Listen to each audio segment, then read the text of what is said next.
എല്ലാവർക്കും നമസ്കാരം. ഇന്ന് അനുലോമ വിലോമ പ്രാണായാമത്തിനെ കുറിച്ച് നിങ്ങളോടും സംസാരിക്കാൻ വെച്ചാണ് ഈ എപ്പിസോഡ് ചെയ്യുന്നത്. എല്ലാവർക്കും എൻ്റെ യൂട്യൂബ് ചാനലിലേക്ക് സ്വാഗതം. നാഡി ശുദ്ധി പ്രാണായാമം എന്ന രീതിയിൽ വളരെ പ്രസിദ്ധമായ ഹഠയോഗത്തിലുള്ള പതഞ്ജലി യോഗയിലുള്ള ഒരു പ്രാണായാമമാണ് നാഡി ശുദ്ധി പ്രാണായാമം. ചെയ്യേണ്ടത് എങ്ങനെയാണെന്ന് വെച്ചാൽ, ആദ്യമായി നട്ടെല്ല് നിവർന്നിരിക്കുക. ഇങ്ങനെ ഇരിക്കാനാണ് താല്പര്യമെങ്കിൽ ഇങ്ങനെ ഇരിക്കാം. അതല്ല, വജ്രാസനത്തിൽ ഇരിക്കുന്നതാണ് ഏറ്റവും നല്ലത്. കാലുകൾ മടക്കി മടമ്പന്മേൽ ഇരിക്കും. ഇതാണ് നാഡിശുദ്ധി പ്രാണായാമം. ഇതിൻ്റെ ഏറ്റവും നല്ല പൊസിഷൻ. അതായത് വജ്രാസനത്തിൽ ഇരിക്കുക. എന്നിട്ട് കൈകൾ ഇങ്ങനെ ജ്ഞാനമുദ്രയിൽ പിടിച്ചിട്ട് ഈ സെക്കൻഡും തേർഡും വിരലുള്ളിലേക്ക് മടക്കുക. ഈ മോതിര വിരലും തള്ളവിരലും ഉപയോഗിച്ചാണ് ചെയ്യേണ്ടത്.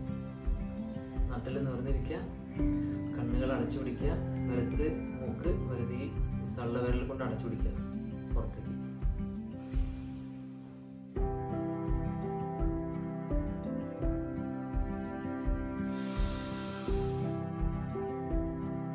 ഈ മൂക്കിലൂടെ പുറത്തേക്ക്.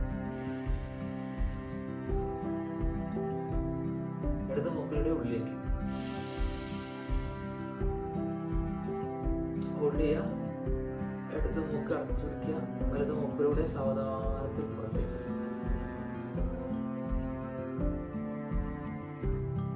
വീണ്ടും വലത് മൂക്കിലൂടെ സാവധാനത്തിൽ ഉള്ളിലേക്ക്. Hold four 4 second. വലത് മൂക്ക് അടച്ചു പിടിക്കുന്നു. ഇടത് മൂക്കിലൂടെ സാവകാശം പുറത്തേക്ക്.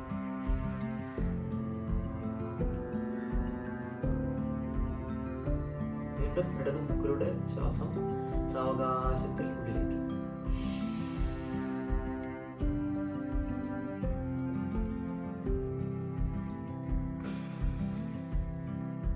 അപ്പൊ ഇതിങ്ങനെ മാറി മാറി ചെയ്യാം. ഇടത് മൂക്കിലൂടെ ആദ്യം വലത് മൂക്കിലൂടെ ശ്വാസം ഉള്ളിലേക്ക് എടുക്കുക. എടുക്കുന്നതിന് ഇരട്ടി സമയം ഹോൾഡ് ചെയ്യണമെന്നാണ് ശാസ്ത്രീയമായിട്ട്. പക്ഷെ അത്ര പറ്റിയില്ലെങ്കിലും കുറച്ച് സമയം, ആദ്യം നമ്മൾ കുറച്ച് സമയം ഹോൾഡ് ചെയ്യുക. പിന്നെ സാവകാശത്തിൽ പുറത്തേക്ക് വിടുക എന്നുള്ള കാര്യം മാത്രം ചിന്തിച്ചാൽ മതി. അങ്ങനെ പിന്നെ അഡ്വാൻസ് സ്റ്റേജിലേക്ക് നമുക്ക് പിന്നെ പോകാം. ഒരു പ്രൈമറി സ്റ്റേജ് എന്നുള്ള നിലയിൽ നമ്മൾ ഈ ഒരു പൊസിഷൻ കീപ്പ് ചെയ്യാൻ പറ്റുകയാണെങ്കിൽ, വജ്രാസനത്തിൽ ഇരിക്കാൻ പറ്റുകയാണെങ്കിൽ ഏറ്റവും നല്ലതാണ്. അതല്ലെങ്കിൽ സുഖാസനം എന്ന രീതിയിൽ നമുക്ക് ചമ്രം പടിഞ്ഞിരിക്കാം. അങ്ങനെ ചമ്രം പടിഞ്ഞിരുന്നിട്ട് കൈ ഇങ്ങനെ ഫ്രീ ആയി വയ്ക്കുക, നട്ടെല്ല് നിവർന്നിരിക്കുക. എന്നിട്ട് ഈ 2 വിരലുകൾ ഉപയോഗിച്ചുകൊണ്ട് ഇത് പൊത്തിപ്പിടിക്കുക. ഇടത് മൂക്കിലൂടെ ഉള്ളിലേക്ക് ഹോൾഡ് ചെയ്യുക, പൊത്തിപ്പിടിക്കുക, വലത് മൂക്കിലൂടെ പുറത്തേക്ക്.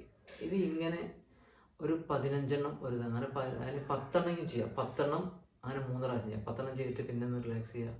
പിന്നെ വീണ്ടും 10 എണ്ണം ചെയ്യുക, വീണ്ടും 10 എണ്ണം ചെയ്യുക. അങ്ങനെ 30 എണ്ണം ആണ് ചെയ്യേണ്ടത്. ഫസ്റ്റ് ഇതിൽ നമുക്കൊന്ന് പഠിക്കുന്നത് വരെ 5 എണ്ണം വെച്ച് ചെയ്യാം. ആദ്യം 5 എണ്ണം ചെയ്യുക, പിന്നെ ഒന്ന് അവർക്ക് ദീർഘശ്വാസം എടുത്തിട്ട് വീണ്ടും 5 എണ്ണം, അങ്ങനെ 15 എണ്ണം ചെയ്യാം. അപ്പോൾ അതിന് ചെയ്യാതിരിക്കുമ്പോൾ തന്നെ നമ്മളൊരു വെച്ചിട്ട് പിന്നെ ഒന്ന് ഏത് മതത്തിലായാലും ആ മതത്തിൻ്റെ ഇതിലേക്ക് ഒരു പ്രാർത്ഥന ഭഗവാനോട്, ഈശ്വരനോട്, നമ്മുടെ പ്രപഞ്ചനാഥനോട് ഒരു പ്രാർത്ഥന, എന്നെ ചെയ്യുന്നത് നല്ലതാവണേ, എൻ്റെ ഗുണം എനിക്ക് കിട്ടണേ. അപ്പോൾ എന്താ വെച്ചാൽ നമുക്ക് ഈ വൈറ്റൽ കപ്പാസിറ്റി കൂടാനും അതുപോലെ തന്നെ ടെൻഷൻ ഫ്രീ ആവാനും, കാരണം ഇപ്പോൾ ടെൻഷനാണ് ഏറ്റവും വലിയ പ്രശ്നം. അപ്പോൾ ഈ ടെൻഷൻ ഒഴിവാവാനും നമ്മളെ കോൺസെൻട്രേഷൻ കിട്ടാൻ പഠിക്കുന്ന കുട്ടികൾക്കൊക്കെ വളരെ നല്ലതാണ് ഈ അനുലോമ വിലോമ പ്രാണായാമം, അല്ലെങ്കിൽ നാഡിശുദ്ധി പ്രാണായാമം. അപ്പോൾ സർവ്വനാഡികളെയും ശുദ്ധീകരിക്കും എന്നുള്ളതുകൊണ്ടാണ് അങ്ങനെ ഒരു പേര് വന്നത്. അപ്പോൾ അതുകൊണ്ട് പരമാവധി ആളുകൾ ഇത് പ്രാക്ടീസ് ചെയ്യുക. അതിൻ്റെ മെച്ചങ്ങളോ അതിൻ്റെ പ്രശ്നങ്ങളോ ഉണ്ടെങ്കിൽ കമൻറ്റ് ബോക്സിൽ അടിക്കുക. അപ്പോൾ അതിൻ്റെ സംശയങ്ങൾ നമുക്ക് ദൂരീകരിച്ച് തരാൻ സാധിക്കും. ഞാൻ yoga certificate course SRC course കഴിഞ്ഞ ഒരാളാണ്. അതുകൊണ്ട് വളരെയധികം ശരീരത്തിന് പ്രയോജനം നൽകുന്ന ഒരു നാഡീശുദ്ധി ഈ പ്രാണായാമമാണ് ഈ നാഡീശുദ്ധി പ്രാണായാമം. അപ്പോൾ അത് ചെയ്യണം എന്ന് അഭ്യർത്ഥിക്കുന്നു. ഓക്കെ, അടുത്ത ഒരു എപ്പിസോഡിൽ നമുക്ക് വീണ്ടും കാണാം. Okay, thank you. Meet again.